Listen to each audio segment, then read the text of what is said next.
Ini banyak pertanyaan, kita jawab pendek-pendek aja. Assalamualaikum Ustaz, zikir yang mana yang terbaik? Istighfar, salawat, la ilaha illallah. Tergantung keadaannya. Kalau kolbunya kotor, kalau gelasnya kotor, dibersihin dulu atau langsung minum? Bersihkan dulu. Salawat, la ilaha itu minuman. Istighfar itu pembersih. Bersihkan dulu kalau kotor. Ciri-ciri kotor apa? Pas zikir la ilaha kok nggak nikmat-nikmat, berarti masih kotor. Istighfar lagi. Ulang lagi, belum nikmat, berarti istighfar lagi. Mungkin cara istighfarnya nggak benar. Bagian sini udah bersih, belakang belum. Kita masih bersihin yang depan, karena belum tahu cara teknik beristighfar. Teknik istighfar itu ditalkinkan juga, nggak main istighfar doang. Ya. Ini sudah. Bagaimana caranya supaya ketenangan yang didapatkan dalam sholat bisa berbekas pada saat di luar sholat? Gak usah pakai teori. Zikir yang banyak di luar sholat, zikir itu yang akan membekas dalam sholat. Kalau sudah membekas dalam sholat, baru dia berbuah lagi keluar sholat. Apa kata Nabi? Bekas zikir itu sederhana, bekas sholat. Nabi mengatakan orang yang sholat 5 waktu sama kayak mandi 5 kali. Tahu hadisnya ada di Bukhari dan di Muslim. Kita nggak usah sebutkan teksnya karena buru-buru. Maka orang yang sholat 5 waktu dengan zikrullah, dia akan bersih kata-katanya. Kenapa? Karena dia mandi kolbu 5 kali. Mandi kolbu itu Pak 5 kali. Bayangkan itu kepala yang kita rawat setiap hari, sekarang lebih rendah dari tempat keluarnya buang air besar dan air kecil. Betapa kita mengatakan, hei wajahku yang hebat, yang bagus, yang cantik, yang ganteng, apalah ya, kau ini lebih hina dari tempat keluar buang air besar. Kau lebih dihina di hadapan Allah Ta'ala. Nah ini, kalau berbekas sujudnya, orang ini gak akan pernah sombong. Ustadz dia sujud sampai hitam jidatnya, tapi kok belagu, berarti terlalu keras nekannya ke jidatnya, bukan ke kolbunya. Nah, sekarang biar bekasnya tidak hanya hitam di sini, tapi memutihkan yang kolbu. Jangan cuma sibuk nekan kepala. Ya. Ketika sujud, kalau dia berbekas biarkan, tidak berbekas biarkan. Karena yang dikenal bekas sujudnya dari asarus sujud di mukanya, simahum fi wujuhihim min asarus sujud, itu bukanlah jidat yang bergaris-garis tip X apa itu ya. Tapi kalau kulit antum begitu ya nggak apa-apa toh. Ada yang begitu nggak jidatnya ya? Ya nggak apa-apa. Namun bukan itu yang disebut bekas sujud. Bekas sujud yang mana? Sujud itu ketika orang tidak sombong. Maka kalau orang sudah sujud mau berbekas nggak berbekas di jidatnya tapi masih sombong, dia belum sujud. Subhana rabbiyal a'la atau subhanakallahumma wa bihamdika. Subhana rabbil a'la itu ya Allah yang maha mulia engkau, yang maha tinggi engkau, aku rendah. Dan ajib, ini ajib. Apa kata Nabi? Aqrabul abdi, sedekat-dekat hamba wa rabbihi, dan Rabbnya saat sujud. Bukan lagi naik gunung, di atas gunung sholatnya dekat, bukan ya, tapi waktu kita ke sujud. Bagaimana cara agar iman tetap naik dan tidak turun, tapi kita berada dekat orang-orang yang kurang dekat dengan Allah? Tahu dari mana mereka kurang dekat dengan Allah? Misalnya dunia kerja. Oke. Orang itu karakternya 2. Karakter dipengaruhi atau karakter mempengaruhi. Nah, kita yang mana? Kalau karakternya gampang dipengaruhi, maka kurangi gaul dengan mereka. Udah. Kalau karakternya gampang mempengaruhi, ini kita sebut karakter dai. Jadi kalau ada dia rame, apa kata teman kita? Nggak ada lo, nggak rame gitu ya.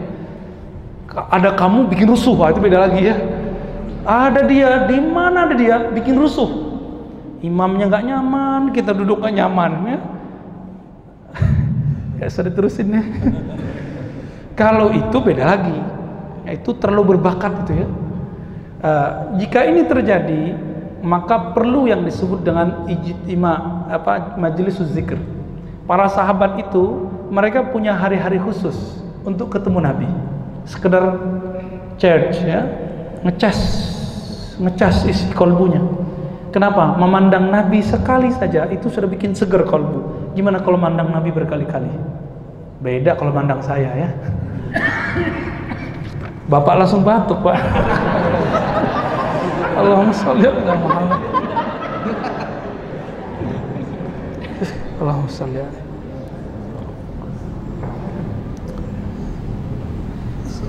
Sedang khutbah Jumat berlangsung, ada makmum yang terlambat sholat tahiyat atau dengerin gitu ya.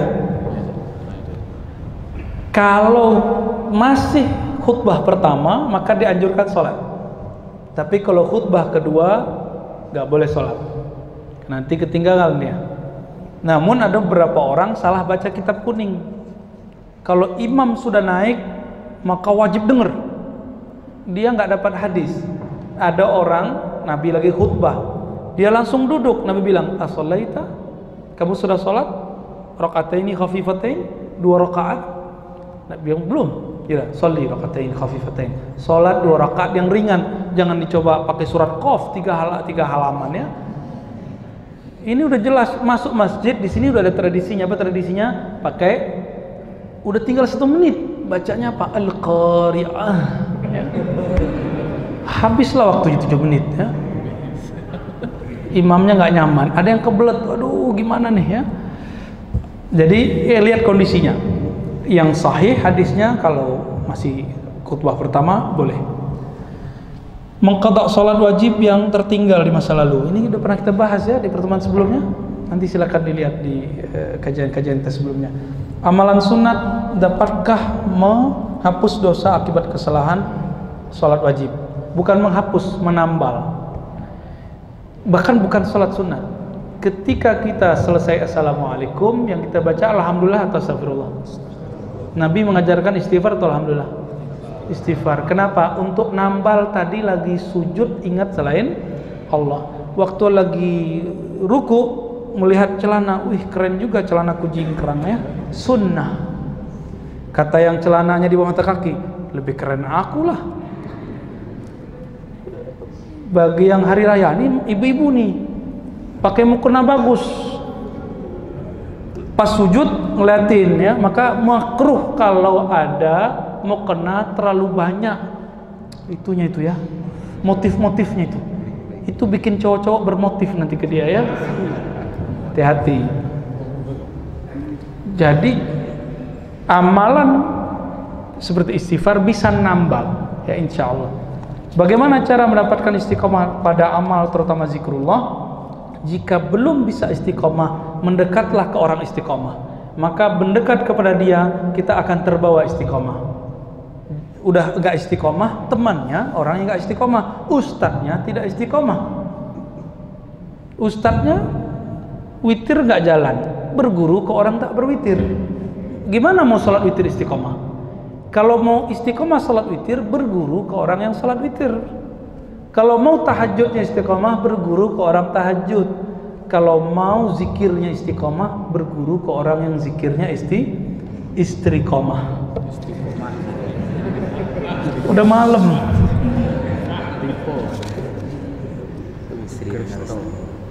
Pemuda Al-Kahfi dalam surah Al-Kahfi 18 ayat 18.